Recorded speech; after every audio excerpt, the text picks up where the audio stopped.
Hello everyone, my name is Yogesh and in this video we will understand some more MySQL commands. Okay, here we have a list of MySQL commands which we will understand in this video. Okay, the first command is to viewing the structure of table. यानी अगर आपको structure table का structure देखना है तो कैसे देखेंगे? The first command is that. Second, the columnalize. Okay, किसी कॉलम का हमें नाम चेंज करके टेम्परली नाम चेंज करके देखना है तो that we will understand in this video. Third command, to eliminate the redundant data with distinct keyword. Okay, इन डुप्लीकेट डेटा जो है अगर उसे रिमूव करना है तो how to do this, that also we will understand in this video. Fourth, commit command and the fifth, the rollback command. This we'll understand in this video. Okay, so let's start. Open the MySQL, enter the password, open your database. Okay, जो भी आपका database है आप वो open करें. मेरा यहाँ पे database है student, तो I'm opening the student database. Now open any table. अगर आपकी कोई table exist करती है database में तो open that table. On that you can do your practical. Otherwise, if don't have, then create a new table. I'm already having a table. I'm opening that table. Select all from std. Okay, यहाँ पे मेरे table का नाम है std है, so that's why I'm opening that table. Okay, here I have this table std जिसमें 3 column है, SR number, name and the city, और उसमें कुछ एंट्रीज की हुई है. Okay, on that we will understand these commands. Okay, let's. The first command is to viewing the structure of table. Okay, अगर आपको टेबल का स्ट्रक्चर देखना है तो उसके लिए कमांड होती है describe table.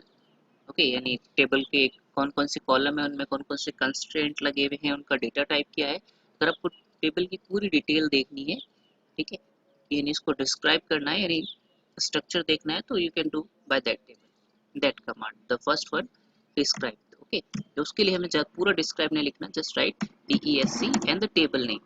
Okay, table name here is std. Simple command DESC and the table name. आप जैसे ही लिख के आप एंटर प्रेस करोगे then it will describe you the table structure. Okay, जिसमें टेबल स्ट्रक्चर में आपके फील्ड यानी कितने कॉलम है. देखो इस टेबल में जितने कॉलम है, 3 कॉलम है, यहाँ पे तीनों कॉलम आ गए, name, SR number, name, city और उनकी डेटा टाइप, यानी उनकी डेटा टाइप क्या है, उनका साइज क्या है, वो यहाँ पे पूरा डिफाइन करेगा आपको टेबल में.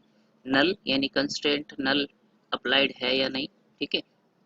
कीवर्ड्स, कोई प्राइमरी की है, फॉरेन की आपने अप्लाई किया नहीं है, ठीक है, primary key, foreign key and this null, these are the constraints, so this you will later understand. So first, this is the command to describe the table structure. Okay, ये सारे default constraint apply है या नहीं, ये अगर कुछ constraint आपने apply किए हैं, this complete detail this command will describe. Okay, सिर्फ describe क्यों बोलते हैं, आप DESC भी लिख सकते हो या complete describe लिख के भी डिस्क्राइब std भी लिख सकते हो आप. It's up to you. आप यहाँ पे DESC लिखो और टेबल का नाम, या पूरा डिस्क्राइब और टेबल का नाम, doesn't matter, the same answer you will get. See, DESC का मतलब यहाँ पे होता है डिस्क्राइब टेबल, तो आप यहाँ पे DESC भी लिख सकते हो और डिस्क्राइब std भी लिख सकते हो, तो ये आपको टेबल का स्ट्रक्चर डिफाइन करेगा. तो this is the first command. Next command, column alias. Column alias क्या होता है, किसी भी टेबल का नाम आपको कॉलम का नाम आपको टेम्परली चेंज करके देखना हो. किसी कॉलम का नाम कुछ और है लेकिन आपको केवल फ्यू मिनट्स के लिए आपको चेंज करके देखना है, टेम्परली चेंज करके देखना है, तो वो कैसे करते हैं, फ्रॉम std. एक बार टेबल को डिस्प्ले कर लेते हैं, ये टेबल है, ठीक है. तो मुझे यहाँ पे डिस्प्ले में यानी चेंज करके देखना है. फॉर एग्जाम्पल सेलेक्ट, मैंने यहाँ पे डिस्प्ले किया है name comma city from std, ठीक है. मैंने यहाँ पे ये 2 कॉलम डिस्प्ले किए. क्वेरी देखिए, select name comma city from std, ठीक है. तो यहाँ पे दोनों कॉलम आ गए और उनकी डिटेल्स आ गई, बट मुझे यहाँ पे नेम नहीं चाहिए डिस्प्ले करते समय, स्टूडेंट नेम चाहिए केवल आउटपुट में, ठीक है. परमानेंट चेंज नहीं करना है, तो यहाँ पे आपको क्या करना है, सेलेक्ट नेम और उसके बाद में नेम एज, आप यहाँ पे कोई भी नेम डिफाइन कर सकते हो, ऐसे स्टूडेंट नेम, बाकी क्वेरी एज इट इज। ठीक है, जिस भी कॉलम का आपको नाम टेम्परली चेंज करना है तो यानी नेम फिर एज और उसके बाद में जो भी नाम उसको रखना है, और बाकी एज इट इज आपको जो भी कॉलम करना है सेम क्वेरी, बाकी क्वेरी सेम रहेगी। अब करके देखते हैं। देखिए मैंने क्वेरी को एंटर किया तो सी नाउ पहले नाम क्या आ रहा था, पहले इस क्वेरी में नाम आ रहा था नेम, लेकिन मैंने अब क्वेरी चेंज कर दी नेम एज स्टूडेंट, तो यहाँ पे देखिए कॉलम का नाम चेंज हो गया। बट रिमेंबर ये आपका सेव नहीं होगा, कॉलम का नाम चेंज नहीं होगा, ये टेम्परली आउटपुट में, क्योंकि मैंने सेलेक्ट कमांड लिखा है, केवल डिस्प्ले में आपको चेंजेस करके दिखाएगा, टेबल का कॉलम का नाम परमानेंट चेंज नहीं होगा।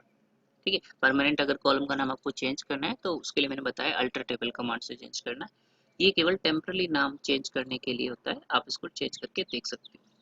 तो this is the column alias. ठीक है, एंड वन मोर थिंग, यहाँ पे जरूरी नहीं है यहाँ पे आप नेम एज फिर उसको नए को जो टेम्परली अलाइज नेम है वो लिखो, यहाँ पे एज कीवर्ड ऑप्शनल है, मीन्स आप एज लिखो या ना लिखो तब भी ये वर्क करता है। ओके, मैं आपको करके दिखाता हूँ।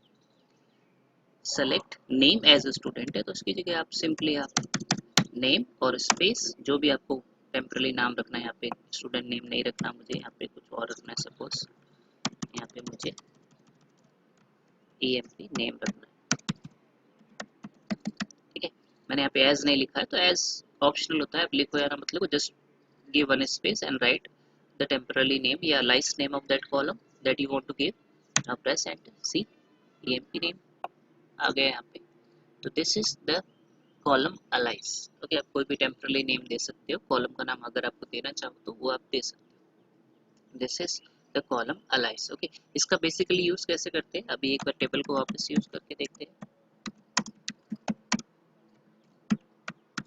ओके, एक्चुअली इसका यूज कोई न्यू कॉलम टेम्परली क्रिएट करके देखना हो उसके लिए होता है। जैसे मान लो आपके पास सैलरी वाला कॉलम है, इस टेबल में तो नहीं है, तो सैलरी वाले कॉलम में आपको 10% बोनस निकाल के देखना है या कुछ और करके देखना है, तो उस केस में हम इसका यूज करते हैं, वहाँ पे इन कॉलम्स का यूज होता है। ओके, यहाँ पे सैलरी कॉलम नहीं है तो that's why we can't done it here, but suppose here is a salary column, तो आप एक नया कॉलम बना के इसको डिस्प्ले करके देख सकते हो। ओके, जैसे आपको एक टेम्परली में करके दिखाता हूँ। सेलेक्ट, यहाँ पे हमने सपोज नेम डिस्प्ले कर लिया, कॉमा सिटी डिस्प्ले कर लिया। ओके, और कॉमा सपोज यहाँ पे मैंने एक नया कॉलम बना देते हैं जिसमें आपका हम कर देते हैं, सपोज मान लो एसआर नंबर वाला कॉलम को सैलरी मान लेते हैं, तो एसआर नंबर प्लस 1000 कर देते हैं। और एज मैं आपको इसलिए करके बता रहा हूँ ताकि आपको समझ में आए कि कॉलम अलाइज है, अदरवाइज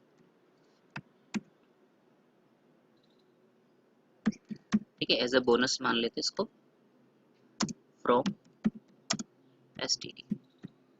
ओके, यहाँ पे देखिए क्वेरी सेलेक्ट, मैंने क्या सेलेक्ट किया, नेम्स किया है, सिटी किया है, और सपोज इसको हम सैलरी कॉलम मान लेते हैं, मैंने कर दिया सैलरी प्लस 1000, यानी मुझे सैलरी में 1000 बढ़ा के एक चेक करना है कि कितनी कितनी होती है सैलरी।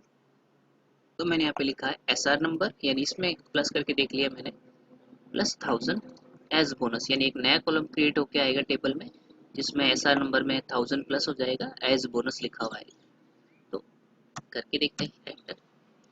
नाउ सी, एक कॉलम आया है नेम, ठीक है, जिसमें नेम से एक कॉलम है सिटी, एक कॉलम है बोनस जो एक्चुअली टेबल में एग्जिस्ट नहीं करता, बट मैंने टेम्परली कॉलमलाइज करके इसको यूज कर लिया बोनस, और उसमें सभी के अंदर जो भी एसआर नंबर थे उसमें 100,000 प्लस होके आ गया।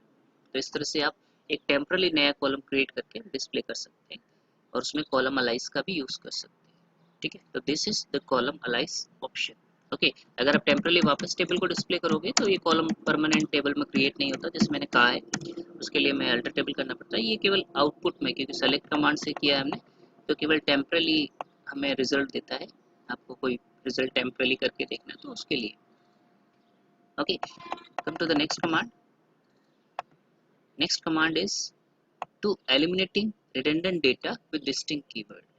ओके, रिडंडेंट मीनिंग मींस यहाँ पे डुप्लीकेट होता है, यानी किसी कॉलम को आप डिस्प्ले करते हो तो उसमें जितनी डुप्लीकेट्स एंट्री है वो हमेशा सेलेक्ट कमांड के साथ में डिस्प्ले होती है। But sometimes you want to display the unique entry. Okay, कई बार ऐसा होता है आपको केवल यूनिक एंट्रीज डिस्प्ले करनी है, डुप्लीकेट एंट्रीज को रिमूव करना है, तो वो हम डिस्टिंक्ट कीवर्ड से कर सकते हैं। Okay, come to the table. Okay, here let's understand here. Okay, see यहाँ पे जैसे मैं टेबल को डिस्प्ले कर रहा हूँ, सिटी वाला कॉलम एक बार करके देखते हैं। Select city. ओके, नेम भी ले लेते हैं साथ में तो अच्छा लगेगा। Name city from STD. Okay, मैंने दो कॉलम डिस्प्ले किए, तो अगर यहाँ पे नाम तो कोई भी कॉमन नहीं है। Okay, but city here many cities are duplicate. Suppose यहाँ पे देखिए अजमेर एक बार है, एक बार और है अजमेर, एक बार और है, एक बार और है, और काफ़ी है, 2 या 3 एंट्रीज है। ओके, तो यहाँ पे जैसे अगर मैं सिटी कॉलम को डिस्प्ले करता हूँ एस टी, ओके, तो डुप्लीकेट एंट्रीज दिखाता है। देखो 9 रोज दिखा रहा है, 9 रोज इन सेट यहाँ पे, क्योंकि सिटी अजमेर उसके अंदर कई बार है। बट समटाइम्स आपको ऐसा होता है कि मुझे केवल यूनिक एंट्रीज देखनी है जो डुप्लीकेट है, उनको बार बार नहीं देखना है। तो वो कैसे देखते हैं, यहाँ पे देखिए क्वेरी क्या है, select city from student, STD table का नाम है, सेलेक्ट सिटी फ्रॉम एसटीडी। लेकिन अगर मुझे केवल यूनिक एंट्रीज देखनी है तो use the distinct keyword. Okay, distinct city from STD. See, अगर यहाँ पे आप चाहो तो उसे ब्रैकेट में एनक्लोज कर सकते हो ताकि थोड़ा सा और अच्छा लगे सिटी। ओके, जरूरी नहीं है ब्रैकेट में क्लोज करो, आप सिंपल भी कर सकते हो। सेलेक्ट डिस्टिंक्ट लगा दिया मैंने, पहले यहाँ पे यही था सेलेक्ट सिटी, लेकिन मैंने क्या कर दिया, select distinct city from STD. Okay, distinct keyword का मीनिंग जैसे मैंने अभी बताया, इसका वर्क होता है केवल यूनिक एंट्रीज को सेलेक्ट करना। अगर कोई डुप्लीकेट एंट्री होगी तो उसे रिमूव कर देगा रिजल्ट्स में से। ओके, करके देखते हैं, प्रेस एंटर। नाउ सी, पहले यहाँ पे 9 रोज सेलेक्ट हो रही थी, नाउ हियर 6 रोज, क्योंकि उसमें जो भी डुप्लीकेट एंट्री थी सी, अजमेर केवल एक ही बार है, उसके बाद दोबारा नहीं आया है। तो this is the distinct keyword to remove the redundant entry from table. Redundant का मीनिंग होता है डुप्लीकेट एंट्रीज को रिमूव करता है, इसलिए यहाँ पे लिखा हुआ है एलिमिनेटिंग रिडेंडेंट डेटा, यानी कोई डुप्लीकेट एंट्रीज है वो रिमूव करता है डिस्टिंक्ट कीवर्ड। सी, यहाँ पे मैंने लिखा है select distinct keyword. Okay, distinct city from STD. Okay, इससे मैंने जैसे अभी बताया, आप ब्रैकेट के साथ भी यूज कर सकते हो, बिना ब्रैकेट के भी आप यूज कर सकते हो, you will get the same result. आप ऐसे भी लिख सकते हो, you will get the same result. आप ब्रैकेट के अंदर सिटी लिख सकते हो या स्पेस देके फिर बाद में भी सिटी लिख सकते हो, you will get the same result. See, 6 rows selected. Okay, ये डिस्टिंक्ट कीवर्ड आप किसी भी कॉलम पे अप्लाई कर सकते हो। One more thing, okay, distinct keyword के साथ में आप केवल एक ही कॉलम का यूज कर सकते हो। ठीक है, सेलेक्ट डिस्टिंक्ट, जैसे मैंने अभी बताया यहाँ पे सेलेक्ट डिस्टिंक्ट सिटी। अगर आप ऐसा सोचो कि मैं 2 कॉलम डिस्प्ले कर लूँ तो that is not possible. Suppose मैं ऐसे चाहूँ, मैंने अभी जैसे बताया ब्रैकेट पे लगा सकते हो सिटी, तो सेम आंसर आएगा 6 रोज। लेकिन मैं चाहूँ साथ में नेम भी आ जाए, सेलेक्ट नेम कॉमा फिर डिस्टिंक्ट सिटी फ्रॉम स्टूडेंट, आप इस तरह से डिस्प्ले करना चाहोगे, that is not possible.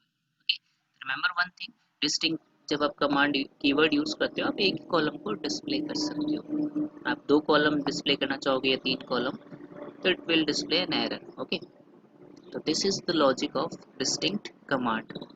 Come to the next command, the fourth one is commit command. Okay, commit सभी को पता होगा, कमिट कमांड का यूज होता है माइस्क्यूएल में जो भी एंट्रीज या जो भी वर्क कर रहे हो to save that. Okay, normally जैसे किसी भी सॉफ्टवेयर में हम वर्क करते हैं, वर्क करने के बाद हमें सेव करना पड़ता है। इन द सेम वे आपको माइस्क्यूएल में भी जब भी आप कोई एंट्री करते हो या डिलीट करते हो, टेबल क्रिएट करते हो, तो आपको उस वर्क को सेव करना पड़ता है। लेकिन अभी तक जनरली हम उस वर्क को सेव नहीं करते। ठीक है, जब भी हम वर्क करते हैं हम क्या करते हैं, एंट्री की और डायरेक्टली बंद करते हैं तो ऑटोमेटिकली सेव होता है। तो रीजन उसका ये है, माइस्क्यूएल में ऑटो कमिट होता है। ऑटो कमिट मीन्स इसमें ऑटोमेटिकली सेव होता है। इसमें ऐसा ऑप्शन होता है ऑटो कमिट जो ऑन रहता है, यानी अपने आप जब भी आप एंटर प्रेस करते हो तो वो एंट्री सेव हो जाती है, जो भी आपने क्वेरी एग्जीक्यूट की है वो सेव हो जाती है। लेकिन कभी कभी कुछ डेटाबेसेस या कुछ अदर जो आरडीएमएस सॉफ्टवेयर है उसमें हमें कमिट करना पड़ता है, उनको सेव करना पड़ता है। ठीक है, अगर आपका इसमें MySQL में भी अगर ऑटो कमिट ऑप्शन ऑफ है तो जब आप वर्क करोगे तो आपको सेव करना पड़ेगा, अदरवाइज सेव नहीं होगा। ओके, इसको एक बार हम करके देखते हैं। पहले MySQL को एक बार एग्जिट कर देते हैं। तो पहले आप सिंपल से समझ लें कि कमिट कमांड का यूज़ क्या होता है, to save all the transaction made in database permanent. Okay, जो भी आपने चेंजेस किए हैं डेटाबेस में उनको परमानेंट सेव करने के लिए कमिट कमांड का यूज होता है। सिंपली आप समझ सकते हैं, टू सेव द चेंजेस, जो भी आपने चेंजेस किए उनको सेव करने के लिए कमिट कमांड का यूज होता है। ओके, कैसे करते हैं एक बार स्टार्ट करते हैं। पासवर्ड एंटर किया, जो भी डेटाबेस है हमारा हमने इसको ओपन कर लिया।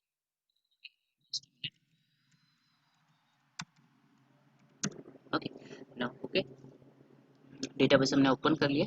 ओके, तो MySQL में by default auto commit option on होता है। ठीक है, तो अगर वो ऑन है तो आपका कमिट करने की जरूरत नहीं होती, हमेशा वो ऑटोमेटिकली सेव हो जाता है। ठीक है, एक ऑप्शन मैं आपको करके दिखाता हूँ, सेलेक्ट ऑल फ्रॉम, हम वही टेबल लेते हैं std। ठीक है, तो यहाँ पे सपोज मैंने एक एंट्री और कर देते हैं, हम एक बार एंट्री करके देखते हैं, insert into std the values, हम करके देखते हैं कि ऑटोमेटिकली सेव हो रहा है या नहीं हो रहा है। कोई भी एक एंट्री कर देते हैं।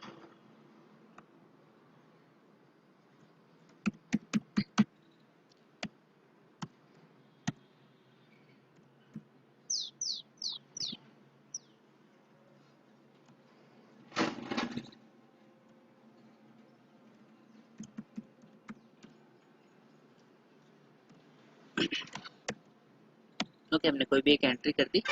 Now press enter. ठीक है, मैंने एंटर प्रेस किया, क्वेरी की मैसेज आ गया। अब हम टेबल को डिस्प्ले करते हैं, तो उसमें टेबल में एंट्री आ गई। ठीक है, मैंने अभी कोई भी कमिट नहीं किया है और मैं इसको एग्जिट कर दूंगा और फिर डिस्प्ले करूंगा तो टेबल में ये एंट्री रहेगी बिना कमिट किए। मैंने अभी कोई कमिट कमांड यूज नहीं की है, दैट मीन्स ऑटो कमिट है। एक बार करके देखते हैं, हम इसको बंद कर देते हैं, एग्जिट कर दिया। अब मैं दोबारा से ओपन कर रहा हूँ। अगर हमारा वो रिकॉर्ड एग्जिस्ट करता है दैट मीन्स ये ऑटो कमिट है। ठीक है, टेबल को हम डिस्प्ले करके देख लेते हैं।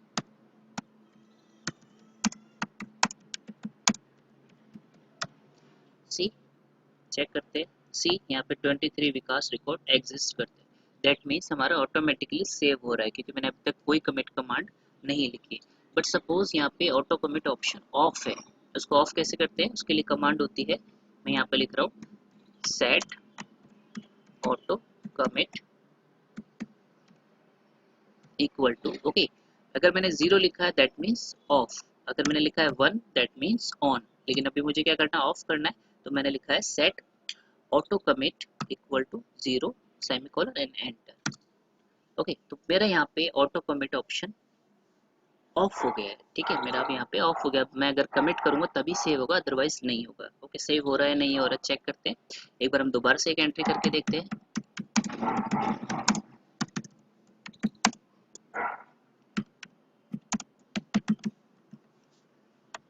ओके, एक एंट्री और कर लेते हैं, 23 हो गया, 24 कर लेते हैं,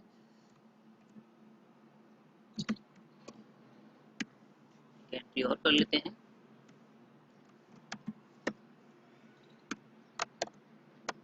ठीक है, मैंने एक एंट्री कर दी और टेबल को डिस्प्ले किया, तो टेबल में दिखा रहा है, लेकिन मैंने अभी कमिट नहीं किया और मैंने ऑटो कमिट को भी ऑफ कर दिया है।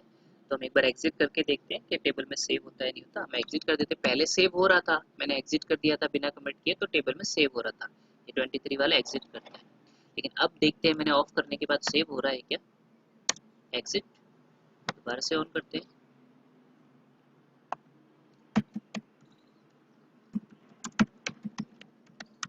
ठीक है, टेबल को डिस्प्ले करके देखते हैं।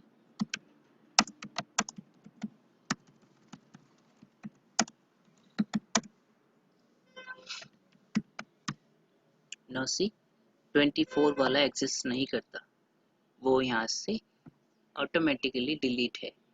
रीज़न क्योंकि मैंने ऑटो कमिट को ऑफ कर दिया था और मैंने कमिट नहीं किया था। ठीक है, तो जब भी अगर आपको ऑटो कमिट ऑप्शन ऑफ है, अगर आपको चेंजेस सेव करने हैं तो आपको कमिट करना पड़ता है।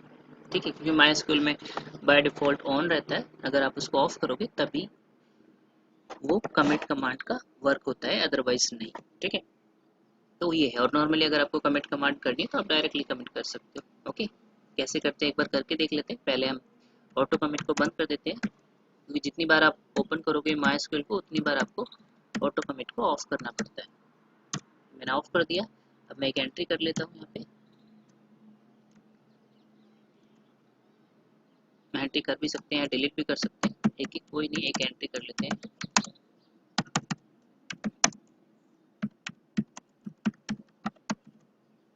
एक एंट्री भाई 23 हो गया, 24 करते हैं।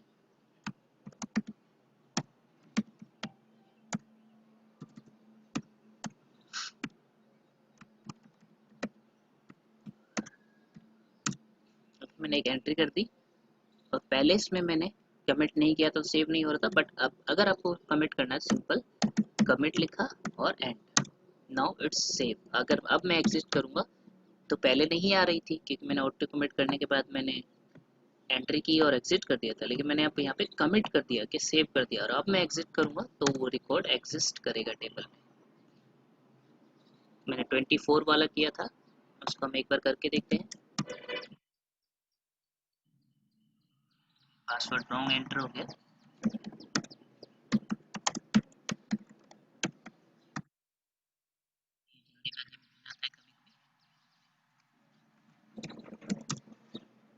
ओके, टेबल को डिस्प्ले करके देखते हैं। ओके, नाउ सी यहाँ पे 24 एग्जिस्ट करता है। तो ये आपका कमिट कमांड का रोल है। ओके, जनरली हम माइस्क्यूएल में वर्क करते हैं तो आपको कमिट नहीं करना पड़ता क्योंकि ऑटो कमिट होता है, लेकिन अगर आपको ऑफ करके ऑन करके वर्क करके चेक करना है तो आप कर सकते हो। तो this is the logic of commit command. Come to the next, roll back command. Okay, commit command में अभी मैंने आपको किस लिए बताया, क्योंकि कमिट को समझ रोल बैक को समझने से पहले हमें कमिट आना चाहिए, that's why. Okay, next command the roll back command. Okay, same commit command is used to save the changes or rollback command to discard the changes। Okay, दोनों एक दूसरे के अपोजिट है। कमिट कमांड का use होता है save करने के लिए, और रोल बैक कमांड होता है जो भी आपने चेंजेस किए हैं उनको अंडू करने के लिए। एक तरह से आप कह सकते हो अंडू जो ऑप्शन होता है नॉर्मली एप्लीकेशंस में, इन द सेम वे जो भी आपने चेंजेस किए अगर आपको उसको कैंसिल करना है ट्रांजेक्शन्स को, उन सबको कैंसिल करने के लिए कमांड होती है roll back. Okay, come to the practical, इसको करके देखते हैं। ओके, रोल बैक करने से पहले हमें हमेशा ऑटो कमिट को ऑफ करना पड़ता है, क्योंकि अगर कोई भी हमने चेंजेस किया अगर वो कमिट हो गया तो उसको रोल बैक नहीं किया जा सकता। तो उसके लिए पहले हमें रोल बैक को ऑटो कमिट को ऑफ करना पड़ता है। ठीक है, तो करके देखते हैं। पहले हम ऑटो कमिट को ऑफ कर लेते हैं। जब भी आपको रोल बैक का करना है प्रैक्टिकल, रिमेंबर आपको ऑटो कमिट को ऑफ करना ही पड़ेगा। ओके, पहले हम ऑटो कमिट को ऑफ कर लेते हैं। Set auto commit equal to 0, now press enter. Okay, अब हमारा क्या होगा, ऑटोमेटिकली सेव नहीं होगा। तो करके देखते हैं। नाउ सपोज मैं कोई दो एंट्रीज में टेबल में से डिलीट कर रहा हूँ, या कोई एक एंट्री, हम लास्ट वाली एंट्री को डिलीट कर देते हैं। डिलीट करने के लिए हमारे पास कमांड होती है डिलीट फ्रॉम एसटीडी